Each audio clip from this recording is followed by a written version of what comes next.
ಎಷ್ಟೋ ಫ್ಯಾಮಿಲಿಗಳು ಒಡಕುತ್ತಾ ಇದೆ, ಎಷ್ಟೋ ಬಿಸ್ನೆಸ್ಗಳಲ್ಲಿ ಲಾಸ್ ಆಗ್ತಾ ಇದೆ, ಎಷ್ಟೋ ಕಾರ್ಯಗಳು ಮುರಿಯಲ್ಪಡ್ತಾ ಇದೆ. ಯಾತಕ್ಕಾಗಿ? ಅಸಹ್ಯವಾದ ನಿನ್ನದೇ ಮಾತು. ಈ ಏನು ಅಸಹ್ಯವಾಗಿ ಕಾರ್ಯ ಮಾಡ್ತಾ ಇದೆಯಲ್ಲ, ನಿನಗೇನು ಮಾಡೋದಿಲ್ಲ. ನೀನು ಎಷ್ಟು ಸುಳ್ಳು ಸಾಕ್ಷಿ ಹೇಳ್ತಿ, ಅದು ಬಿ ಅಸಹ್ಯವಾದ ಸುಳ್ಳು ಸಾಕ್ಷಿಗಳು. ನಿನಗೆ ಯಾರು ಮುಟ್ಟಿಲ್ಲ ಅಂದರೆ ಮುಟ್ಟಿದನಂತ ಹೇಳಿ ಸುಳ್ಳು ಸಾಕ್ಷಿ ಹೇಳ್ತಿ. ಗಂಡನು ಹೆಂಡತಿಗೆ ಸಪೋರ್ಟ್ ಮಾಡಿ ಆಸ್ತಿ ಅಂತ ಹೊಡೆಯೋದಕ್ಕಾಗಿ ಈ ಲೋಕದಲ್ಲಿ ಬಹಳಷ್ಟು ಕೆಲಸ ಮಾಡ್ತಾ ಇದ್ದಾರೆ. ಯಾಕಂದರೆ ನಾನು ಬದುಕಬೇಕು. ಗಂಡನಿಗೆ ಹೆಂಡತಿ ಮೇಲೆ ಪ್ರೀತಿ ಇಲ್ಲ, ಹೆಂಡತಿಗೆ ಗಂಡನ ಮೇಲೆ ಪ್ರೀತಿ ಇಲ್ಲ. ದುಡ್ಡಿಗಾಗಿ ಬದುಕ್ತಾ ಇದ್ದಾರೆ. ನಿಜ ಜೀವನ, ನಿಜ ಪ್ರೀತಿ ಯಾರಿಗೂ ಗೊತ್ತಿಲ್ಲ.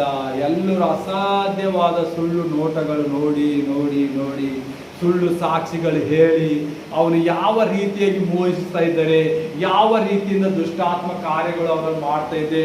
ಇಲ್ಲಿ ಯಾವ ಕುಟುಂಬವನ್ನು ಕರೆಕ್ಟಾಗಿ ನಡೀತಿಲ್ಲ. ದೇವರ ಆಶೀರ್ವಾದದಲ್ಲಂತೂ ಕುಟುಂಬಗಳಿಲ್ಲವೇ ಇಲ್ಲ. ಯಾಕಂದ್ರೆ ಅಸಹ್ಯವಾದ ಸುಳ್ಳು ಸಾಕ್ಷಿಗಳು ಹೇಳ್ತಾ ಇದ್ದಾರೆ.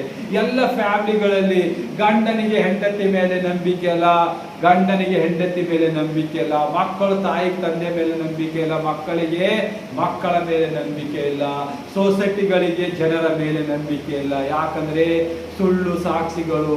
ಯಾಕಂದ್ರೆ ದುಡ್ಡು, ಯಾರು ದುಡ್ಡು ಕೊಡ್ತಾರ, ಯಾರು ಮೆಚ್ಚಿಸುತ್ತೇವೆ, ಯಾರು ಶ್ರೀಮಂತರಿದ್ದಾರೆ ಅವರನ್ನು ಮೆಚ್ಚಿಸುವುದಕ್ಕಾಗಿ ಸುಳ್ಳು ಸಾಕ್ಷಿಗಳು ಹೇಳಿಕೊಳ್ಳುತ್ತಾ ಹೋಗ್ತೀರಿ. ಈ ಹೇಸಿಗೆ ಬರುವ ಕೆಲಸವು ದೇವರಿಗೆ ಮೆಚ್ಚಿಸುವಂತರು. ನೀವು ಎಷ್ಟೆಲ್ಲ ಬಲಹೀನರಾಗಿದ್ದೀರಿ, ಎಷ್ಟೆಲ್ಲ ದುರಾತ್ಮನ ಕಾರ್ಯದಲ್ಲಿ ದಿನ ನಡೀತಾ ಇದ್ದೀರಿ. ಮುಂದೆ ನೋಡ್ತೇವೆ 6ನೇ ಮಾತು ಏನದಂಬರು ಹೋದ್ರಿ.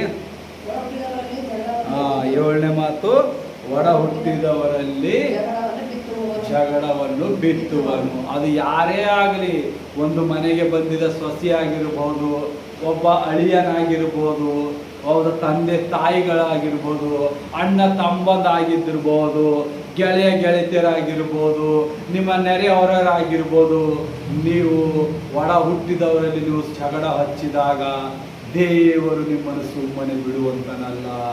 ನೀವು ಆವಾಗ ಜಗಳ ಹಚ್ಚಿ ನೀವು ಸುರಕ್ಷಿತವಾಗಿ 1 ವರ್ಷ 2 ವರ್ಷ ನೀವು ಸುಖವಾಗಿ ಬಾಳ್ಬೋದು. ದೇವರ ಕೋಪ ಹಿಂದೆ ಓಡಲು ಬರುತ್ತದೆ. ಅಭಿಷೇಕ ಹೊಂದಿದ ವ್ಯಕ್ತಿ ಯಾರು? ಸೌಲನು.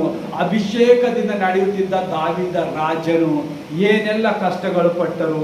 ಯಾವ ಒಂದು ಒಡಕಾಗಿದಾಗ ದೇವರಿಗೆ ಪ್ರೀತಿಯರಾಗಿ ನಡೆದಾಗ ಇಲ್ಲಿ ಕುಟುಂಬಗಳಲ್ಲಿ ಒಡಕು ನಾವು ನೋಡ್ತೇವೆ. ಒಂದು ವಾಕ್ಯ ಭಾಗದಲ್ಲಿ ಮೋಶದ ಏನ್ ಮಾಡ್ತಾನ, ಮೋಶನ